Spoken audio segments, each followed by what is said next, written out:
यी युगल जोडीको प्रेम कहानी मुना मदनको भन्दा कम छैन। यी जोडी दृष्टिविहीन हुन्, संसार देख्दैनन्। यिनीहरूको जिन्दगीमा अभावै अभाव छ, समस्या त झन् कति हो कति। तर जे छ त्यसैमा खुसी हुने लाखौं जोडी मध्ये एक होलान्। छालाको आँखाले यिनीहरू संसार देख्दैनन्, तर मनको आँखाले संसार देख्छन् र पो कति खुसी छन् कति। The voice of Nepal season 6 का चर्चित प्रतिस्पर्धी बर्दिया जिल्लाको गुलरिया नगरपालिका 8 थपुवा गाउँका 24 वर्षीय विकास थारू र शान्तिनगर 6 दाङकी 23 वर्षीय प्रतिमा चौधरी हुन्। दुवैजना जन्मजात दृष्टिविहीन हुन्। उनीहरूको फेसबुक मार्फत चिन्जान भयो। उनीहरूले एकअर्कालाई नदेखे पनि आवाज सुनेर संवादहरू गर्न थाले। कुरा गर्दै जाँदा एकअर्कालाई मन पराए र त्यो प्रेमको सिलसिला 4 वर्षसम्म चल्यो। 4 वर्षीय लामो पर्खाइपछि उनीहरूको पहिलो भेट भयो र पहिलो भेटमै विवाह भयो।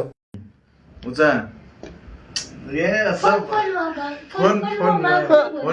मंगली माऊ आयल रहे माऊ से फिर मंगली बस खरेक मनाइन से फोन माटे मागेर अनि काठमाडौँमै बोल्छु घरमै नै नै घरकमा नै राजी आटै कि नै भेटै। विकास कक्षा 1 देखि कक्षा 12 सम्म नेपालगञ्जको मंगल प्रसाद माध्यमिक विद्यालयमा अध्ययन गरे। प्रतिमा भने दाङमा रहेको राप्ती बहुमुखी क्याम्पसमा अहिले बीए चौथो वर्षमा अध्ययनरत छिन्। परिवारको आर्थिक अवस्था निकै कमजोर भएकै कारण यी जोडी अहिले काठमाडौँको नारायणटारमा कोठा लिएर बस्दै आएका छन्। घर परिवार कसैको बोझ हुन नपरोस् भनेर उनीहरू आफ्नै पौरखमा जिन्दगी चलाइरहेका छन्। जादुमय स्वर भएको विकास र उनको श्रीमती काठमाडौँको चोक चौराहामा गीत गाउँछन्। विकासले गीत गाउँदा उनको श्रीमती भने कार्यक्रम सञ्चालन गरेर श्रीमानलाई भरपूर साथ दिइरहेकी हुन्छन्। कार्यक्रम चलाडे ठीक।